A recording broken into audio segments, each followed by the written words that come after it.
नमस्कारम साथियों, welcome to study कोंडा।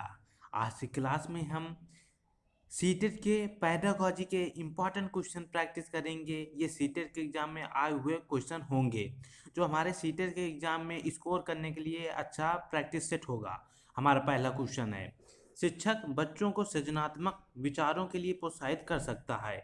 हमारे option है, उन्हें कंठस्थ कर कर, उन्हें प्रत्यास्मरण आधारित प्रश्न पूछकर, उन्हें बहुत विकल्पीय प्रश्न देकर, उन्हें समस्या समाधान के लिए विभिन्न तरीकों से सोचने के लिए।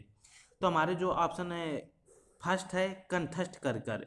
जो हमारा कंठस्थ शब्द है ये निगेटिव टैग वर्ड होता है, इससे हम बच्चे का विकास नहीं होता बल्कि वो कुंठित होता है।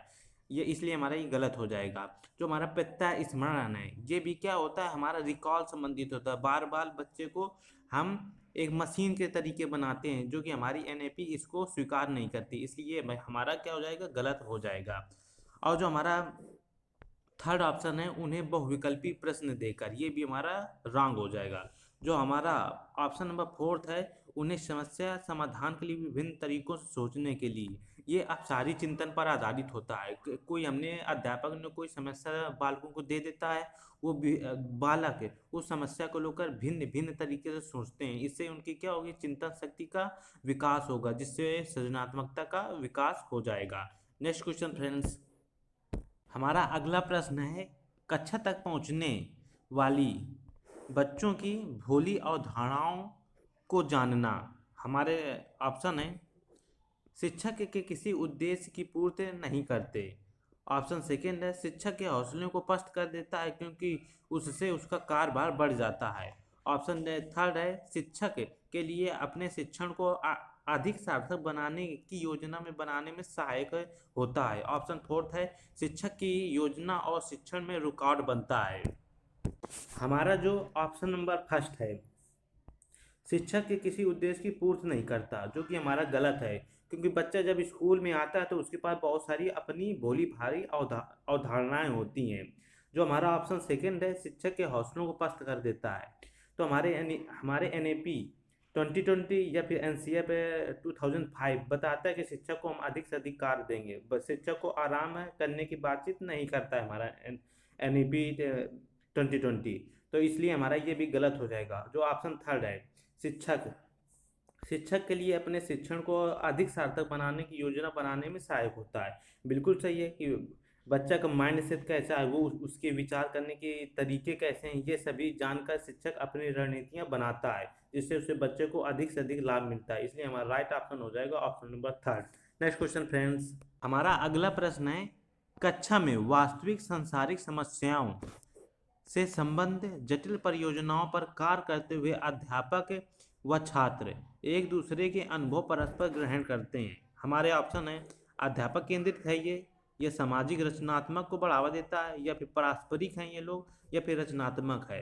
तो यहाँ पर अध्यापक केंद्रित तो हो ही नहीं सकता, क्योंकि उसमें शिक्षक और छात्र दोनों एक दूसरे के अनुभव परस्पर ग्रहण कर रहे हैं। इसका राइट ऑप्शन हो जाएगा ऑप्शन नंबर सेकेंड से सामाजिक रचनात्मक पर ये आधारित प्रश्न है। नेक्स्ट क्वेश्चन फ्रेंड्स, हमारा अगला प्रश्न है, निम्नलिखित में से कौन सी शिक्षण अधिगम के लिए प्रभावकारी शिक्षण प्रणाली नहीं है। हमारे ऑप्शन है, बच्चों की अंतर्दृष्टि के द्वारा अनुमान लगाने के लिए प्रोत्साहित करना, अनुमान लगाने के लिए प्रोत्साहित करना। ऑप्शन सेकंड है हमारा प्रयोग और पर्यवेक्षण। ऑप्शन थर्ड है संवाद एवं परिचर्चा। और ऑप्शन फोर्थ है दिए गए ज्ञान को दोहराने पर ध्यान केंद्रित करना। जो हमारा ऑप्शन फर्स्ट है, बच्चों को अंतर्दृष्टि के द्वारा अनुमान लगाने के लिए प्रोत्साहित करना, बिल्कुल एकदम पॉजिटिव हमारा ऑप्शन है। इससे बच्चों क्या होगा, प्रभावशाली शिक्षण ये होगा। जो ऑप्शन सेकंड है प्रयोग और पर्यवेक्षण, ये भी हमारा एकदम पॉजिटिव ऑप्शन है। जो हमारा ऑप्शन थर्ड है संवाद एवं परिचर्चा अर्थात डायलॉग एंड डिस्कशन, ये भी हमारे पॉजिटिव ऑप्शन है। तो इससे भी बच्चों का अधिगम शिक्षण अधिगम एक अच्छा होता है। लेकिन जो ऑप्शन फोर्थ है दिए गए ज्ञान को दोहराने पर ध्यान केंद्रित करना, ये हमारे शिक्षण अधिगम के लिए प्रभावशाली शिक्षण प्रणाली नहीं है। इसलिए हमारा राइट ऑप्शन हो जाएगा ऑप्शन नंबर फोर, क्योंकि हमको निगेटिव ढूंढना था, इसलिए निगेटिव बाय हमारा क्या हो जाएगा, निगेटिव हो जाएगा। नेक्स्ट क्वेश्चन फ्रेंड्स, हमारा अगला प्रश्न है, दृश्य रूप से बाधित विद्यार्थी के लिए साथ कार्य करते समय एक शिक्षक को किस प्रकार के अनुदेशन अनुकूलन करने चाहिए? हमारे ऑप्शन है अनेक प्रकार के लिखित कार्यों विशेष रूप से वर्कशीट पर ध्यान केंद्रित करना चाहिए। ऑप्शन सेकंड है स्पष्ट रूप से बोलना तथा छूकर महसूस करने वाली सामग्रियों का अधिक मात्रा में प्रयोग करना। ऑप्शन थर्ड है कई प्रकार की दृश्य प्रस्तुतियों का प्रयोग करना। ऑप्शन फोर्थ है स्वयं अभ्यास करना ताकि विद्यार्थी उसे ध्यान से देख सकें। यहाँ पर दृष्टि बाधितों की बात हो रही है, अर्थात उनको देखने में क्या है, परेशानी है। तो अब जब दृष्टि बाधित है तो हमको शिक्षक के तौर पर ऐसे कार्य करना है जिससे उस दृष्टि बाधिता में कोई परेशानी ना हो और हमारा अधिगम अर्थात शिक्षण बहुत ही अच्छी तरीके से होता रहे। तो जो हमारा ऑप्शन फर्स्ट है ये कह रहा है कि अनेक प्रकार के लिखित कार्यों और विशेष वर्कशीटों पर ध्यान केंद्रित करना। ये निगेटिव है क्योंकि वो दृष्टि बाधित हैं और लिखित और वर्कशीट का क्या प्रयोग है वहाँ पर। तो ऑप्शन जो हमारा थर्ड कह रहा है कि दृश्य प्रस्तुतियों का प्रयोग करना, ये भी हमारा निगेटिव है क्योंकि वो दृष्टि बाधित हैं, देख ही नहीं सकते, तो उनको इस प्रकार की प्रस्तुतियों का प्रयोग करके हमको क्या लाभ मिलेगा। ऑप्शन फोर्थ हमारा कह रहा है कि स्वयं अभ्यास करना ताकि विद्यार्थी उसे ध्यान से देख सकें, ये भी हमारा निगेटिव हो जाता है। लेकिन जो हमारा ऑप्शन सेकंड है स्पष्ट रूप से बोलकर छूकर, जो हमारा ऑप्शन सेकंड है एकदम राइट है क्योंकि जब शिक्षक स्पष्ट रूप से बोलेगा और बालक स्पष्ट रूप से छुएंगे, किसी चीज महसूस करेंगे, तो इससे क्या होगा, उनको जो दृष्टि बाधिता की जो उनकी कमी है ये क्या होगी, काफी हद तक सॉल्व हो जाएगी और उनको अधिगम करने में कोई परेशानी नहीं होगी। हमारा यही पॉजिटिव है, इसलिए हमारा राइट ऑप्शन यही हो जाएगा। नेक्स्ट क्वेश्चन फ्रेंड्स, अगला प्रश्न है बच्चे अनेक घटनाओं के बारे में सहजानुभूत है अर्थात सहज हैं सिद्धांत की संरचना करते हैं। इस पृष्ठभूमि में एक शिक्षक को क्या करना चाहिए? इस प्रकार के प्रश्न हमारे सीटेट एग्जाम में काफ़ी आते हैं। ये पैडागोजी है। हमारे ऑप्शन है संवाद के द्वारा बच्चों की इन अवधारणाओं की चुनौती देना। ऑप्शन सेकंड है बच्चों को इन विचारों को खारिज करना। ऑप्शन थर्ड है बच्चों के विचारों एवं सिद्धांतों को अनदेखा करना। ऑप्शन फोर्थ है बच्चों को इन विचारों के लिए डांटना चाहिए क्योंकि ये विचार उन्हें शिक्षण में हस्तक्षेप करते हैं। जो हमारा ऑप्शन फर्स्ट है हमारा राइट ऑप्शन हो जाएगा क्योंकि संवाद के द्वारा बच्चों को जब हम इन अवधारणाओं के बारे में चुनौती देंगे, इससे वो तर्क करेंगे, वितर्क करेंगे, जिससे इनका चिंतन कौशल बहुत ही बढ़ेगा। इसलिए हमारा यही पॉजिटिव राइट ऑप्शन यही हो जाएगा। किसी भी प्रकार से बालक को कोई विचारों खारिज नहीं करना क्योंकि ये बाल केंद्रित शिक्षा है, इसमें बालक सर्वोपरि होता है। जो जो भी उसके सिद्धांत होते हैं, चाहे वो गलत ही सिद्धांत होते हैं, उनका हमको सम्मान करना एक शिक्षक का धर्म होता है। और डांटना, मारना और कंठस्थ कराना ये सभी हमारे निगेटिव टैग वर्ड होते हैं, इसलिए गलत हो जाते हैं। नेक्स्ट क्वेश्चन फ्रेंड्स, हमारा अगला प्रश्न है अपनी कक्षा के बच्चों को उनकी अपनी अवधारणाओं को बदलने में आप किस प्रकार से सहायता करेंगे? हमारा ऑप्शन फर्स्ट है बच्चों को सूचनाओं लिखाकर उन्हें याद करने को कहना। याद आ गया, ये हमारा निगेटिव टैग वर्ड है। बाल केंद्रित शिक्षा में याद करना, कंठस्थ करना या दंड देना निगेटिव टैग वर्ड होते हैं, इसलिए हमारे ये गलत हो जाएगा। ऑप्शन सेकंड है यदि बच्चा की अवधारणाएं गलत हैं तो उन्हें दंड देना। यहाँ भी हमारा दंड देना आ गया, हमारा निगेटिव टैग वर्ड है, गलत हो जाएगा ऑप्शन। ऑप्शन हमारा थर्ड है तथ्यात्मक जानकारी देना। ये भी हमारा निगेटिव टैग वर्ड होता है, जो कि कोई भी फैक्चुअल इंफॉर्मेशन नहीं देना है उनको बच्चों को। जो ऑप्शन फोर्थ है अवधारणाओं के बारे में बच्चों को अपनी समझ को व्यक्त करने के अवसर देना। जब हम बच्चों को उनकी जो अवधारणाएं होती हैं उनको जब व्यक्त करने का अवसर देते हैं तो जिसके कारण उनका विकास बहुत ही तेजी के साथ होता है, किसी भी प्रकार का हेजिटेशन नहीं होता, जिसके कारण वो अच्छी तरीके से अधिगम करते हैं। नेक्स्ट क्वेश्चन फ्रेंड्स, इंपॉर्टेंट प्रश्न है।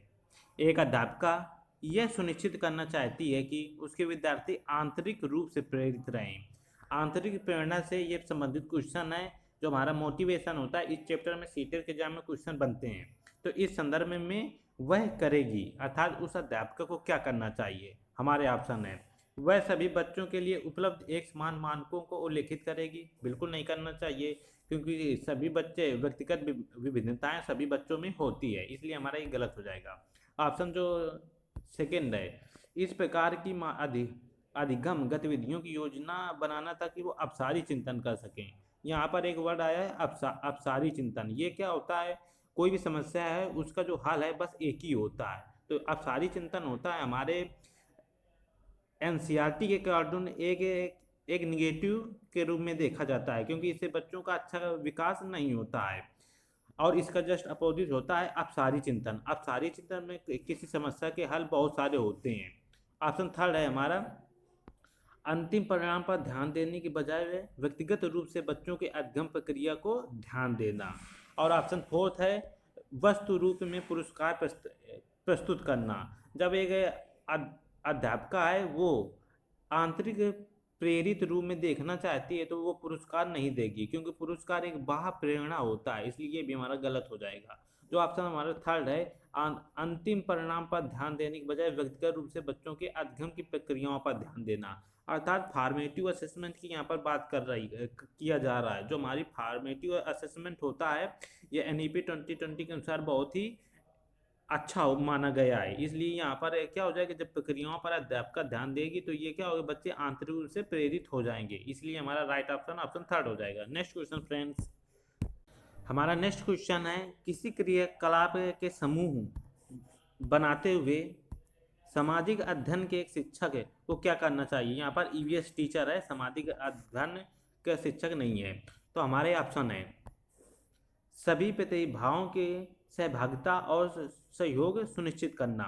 ये हमारा एकदम पॉजिटिव ऑप्शन है, इसलिए राइट ऑप्शन हो जाएगा। नेक्स्ट क्वेश्चन फ्रेंड्स, हमारा अगला प्रश्न है एक कक्षा में औसत से कम वाले 4 विद्यार्थी हैं, उन्हें अन्य विद्यार्थियों के समान लाने के लिए निम्नलिखित में से कौन सी व्यूहरचना सबसे अधिक प्रभावी होगी। हमारे ऑप्शन है उन्हें अगली पंक्ति में बैठाना और उनके काम का पर्यवेक्षण करना। ऑप्शन सेकंड है उनके अधिगम के कमजोर क्षेत्रों को पहचान करना और उनके अनुसार सुधारात्मक उपाय उपलब्ध कराना। ऑप्शन थर्ड है ये सुनिश्चित करना कि वे नियमित रूप से विद्यालय आए। ऑप्शन फोर्थ है उन्हें घर पर करने के लिए अतिरिक्त दत्त कार्य देना। तो हमारा ऑप्शन जो सेकंड है उनके जो अधिगम कमजोर क्षेत्र हैं उनको पहचान करना और उसमें क्या करना, सुधार करना, जिससे वो क्या होंगे, उनका जो अधिगम का जो लेवल है वो बढ़ जाएगा। नेक्स्ट क्वेश्चन फ्रेंड्स, हमारा अगला प्रश्न है प्राथमिक कक्षाओं में पर्यावरण अध्ययन पढ़ाने के लिए निम्नलिखित में से कौन से उद्देश्य संबंधित नहीं है, अर्थात हमको निगेटिव यहाँ पर देखना है।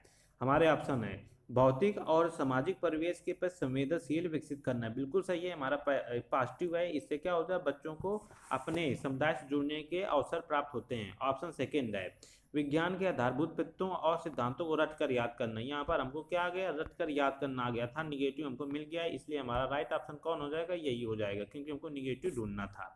जो ऑप्शन हमारा थर्ड कह रहा है बहुत अच्छा कह रहा है, खोजने के अवसर प्रदान करना। इससे क्या होगा, बच्चों की अपनी चिंतन शक्ति का विकास होता है, पॉजिटिव ऑप्शन है। जो ऑप्शन फोर कह रहा है अवलोकन, मापन, भविष्य कथन और वर्गीकरण जैसे कौशलों का विकास करना, ये भी हमारा पॉजिटिव है।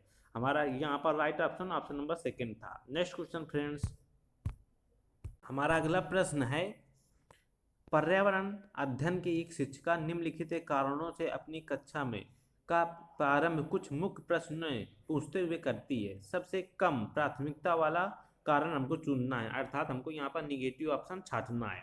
हमारे ऑप्शन है शिक्षार्थी को चिंतन सीमित किया जा सकता है। ऑप्शन सेकेंड शिक्षार्थी का चिंतन उद्दीपित किया जा सकता है। ऑप्शन थर्ड है प्रश्न विद्यार्थियों में उत्सुकता जगाते हैं। ऑप्शन फोर्थ है प्रश्न प्रकरण का संदर्भ प्रकरण बनाने में मदद मिलता है। जो ऑप्शन हमारा फोर्थ है बिल्कुल पॉजिटिव ऑप्शन है, इससे संदर्भ प्रकरण अर्थात कॉन्टेक्चुअल जो हमारा विकास होता है इससे बच्चों का। जो ऑप्शन है थर्ड है वो भी हमारा राइट ऑप्शन है, लेकिन जो हमारा ऑप्शन फर्स्ट है शिक्षार्थियों का चिंतन सीमित किया जा सकता है, इससे क्या होगा, बच्चों को सबसे कम प्राथमिकता मिलती है। नेक्स्ट क्वेश्चन फ्रेंड्स, प्रीति की शिक्षिका उसे विभिन्न सामूहिक गतिविधियों में शामिल करती है, जैसे समूह चर्चा, समूह परियोजना आदि।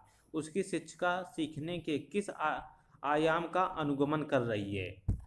हमारे ऑप्शन है प्रतियोगिता आधारित सीखना या सामाजिक गतिविधि के रूप में सीखना। ऑप्शन थर्ड है मनोरंजन द्वारा सीखना या भाषा निर्देशित सीखना। तो यहाँ पर राइट ऑप्शन हो जाएगा ऑप्शन नंबर सेकेंड, सामाजिक गतिविधि के रूप में सीखना। नेक्स्ट क्वेश्चन फ्रेंड्स, एक समावेशी कक्षा में शिक्षक को क्या करना चाहिए। हमारे ऑप्शन है यह विश्वास करना चाहिए कि प्रत्येक बच्चे में अपनी योग्यताओं और शक्ति के अनुसार सीखने की क्षमता होती है। हमारा यही पॉजिटिव ऑप्शन है, क्योंकि जो समावेशी कक्षा होते हैं इसमें सभी प्रकार के बच्चे होते हैं, चाहे वो समान हो या फिर विशिष्ट बच्चे हों, सभी को एक साथ रखकर पढ़ाया जाता है। तो ये हमारा राइट ऑप्शन हो जाएगा। नेक्स्ट क्वेश्चन फ्रेंड्स, संजीव खिलौनों को तोड़ता है, उसके पुर्जों को देखने के लिए उन्हें अलग अलग कर देता है, आप क्या करेंगे? हमारे ऑप्शन है, उस पर हमेशा नज़र रखेंगे। ऑप्शन सेकेंड है, उसके जिज्ञासु स्वभाव को प्रोत्साहित करेंगे और उसकी ऊर्जा को सही दिशा में संचालित करेंगे। ऑप्शन थर्ड है, उसे समझाएंगे कि खिलौने को तोड़ना नहीं चाहिए। ऑप्शन फोर्थ, संजीव को खिलौने से कभी भी नहीं खेलने देंगे। जो हमारा ऑप्शन सेकेंड है, उसके जिज्ञासु स्वभाव को प्रोत्साहित करने और उसके ऊर्जा को सही दिशा में संचालित करेंगे, क्योंकि वो जब खिलौने को तोड़ता है उसके अलग अलग पार्टों को देखने के लिए, अर्थात वो जिज्ञासु है, तो उसको सही दिशा देने का काम आप करेंगे। यही हमारा राइट ऑप्शन हो जाएगा। नेक्स्ट क्वेश्चन फ्रेंड्स, शिक्षक कक्षा में पढ़ने में ध्यान न देने वाले बच्चों को किस प्रकार व्यवहार करता है? अर्थात जो जो बच्चे कक्षा में पढ़ते नहीं हैं, पढ़ने में ध्यान नहीं देते हैं, तो शिक्षक को क्या करना चाहिए? हमारे ऑप्शन है, बच्चों को बाहर जाने के लिए कह देना। हमारा निगेटिव ऑप्शन है, ये नहीं करेंगे। ऑप्शन सेकेंड है, पूरी कक्षा के सामने उन्हें बार बार डांट कर, ये भी नहीं करेंगे। ऑप्शन थर्ड है, उनसे बात करके तथा उनकी अरुचि का कारण जानने की कोशिश करेंगे। ऑप्शन फोर्थ है, उन्हें गृह कार्य के रूप में अत्यधिक वर्कशीट देकर। तो हमारा जो ऑप्शन थर्ड है, ये हमारा राइट ऑप्शन हो जाएगा। अर्थात उनकी अरुचि के कारण हम जानेंगे और कोशिश करेंगे ताकि वो अरुचि खत्म हो जाए हमारी। नेक्स्ट क्वेश्चन फ्रेंड्स, हमारा अगला प्रश्न है, आपकी कक्षा में सीखने की विविध शैलियों वाले बच्चे हैं, अर्थात आपके कक्षा में सभी प्रकार के बच्चे हैं, चाहे वो विशिष्ट हो या फिर समान हो, तो उनका आकलन करने के लिए आप क्या करेंगे? हमारे ऑप्शन है, विविध प्रकार के कार्य और परीक्षण देंगे। ऑप्शन सेकेंड है, परीक्षण पूरे करने के लिए एक समान समय देंगे। या ऑप्शन थर्ड है, समान अनुदेशन देंगे तथा उसके बाद बच्चों द्वारा परीक्षण में प्राप्त अंकों के अनुसार उनकी नामित करेंगे। ऑप्शन फोर्थ है, कार्यों और परीक्षणों के एक समान सेट देंगे। जब हमारी कक्षा में सभी प्रकार के बच्चे हैं तो हम क्या करेंगे, जो हमारा आकलन होगा वो विविध प्रकार का होगा और भिन्न भिन्न परीक्षणों के साथ होगा, ताकि सभी के बुद्धिलब्धियों को जान सके। नेक्स्ट क्वेश्चन फ्रेंड्स, निम्नलिखित के रणनीतियों में से कौन सी बच्चों में अर्थ निर्माण को बढ़ावा देगी? हमारे ऑप्शन है, एक रूप एवं मानकीकृत परीक्षण। ऑप्शन सेकेंड है, अन्वेषण एवं परिचर्या। ऑप्शन थर्ड है, सूचनाओं का संचरण। या ऑप्शन फोर्थ, दंडनात्मक साधनों का प्रयोग। जो हमारा ऑप्शन है फर्स्ट है, एक रूप एवं मानकीकृत। ये जब जहाँ कहीं भी आपको स्टैंडर्ड या मानकीकृत शब्द दिखेगा, ये एक निगेटिव टैग वर्ड होता है, अर्थात हमारा ऑप्शन पॉजिटिव नहीं होता बल्कि निगेटिव होता है, ये गलत होता है। जो हमारा ऑप्शन सेकेंड है, अन्वेषण एवं परिचर्या, हमारा बिल्कुल पॉजिटिव ऑप्शन है, और इससे क्या होता है, बच्चों में अन्वेषण की प्रवृत्ति बढ़ती है, अर्थात वो जिज्ञासु होते हैं।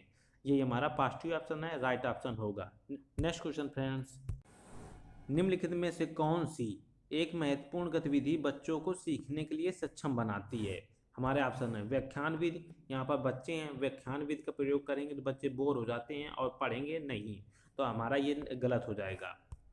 ऑप्शन सेकेंड है, निर्देश। इससे भी बच्चों में सीखने के लिए सक्षम नहीं बना सकते। जो पुरुष को द्वारा होता है, ये भी बाप मोटिवेशन होता है, ये भी नहीं करेंगे। जो हमारा ऑप्शन फोर्थ है, संवाद। इससे बच्चे क्या होंगे, उनको जो बच्चों के सीखने के में सक्षम बनाया जा सकता है। I hope you enjoy this practice set. मैं आपके लिए ऐसी क्लास और प्रैक्टिस लाता रहूँगा। आप मेरे इस चैनल को सब्सक्राइब कर लें और बेल आइकन को प्रेस कर लें। जय हिंद।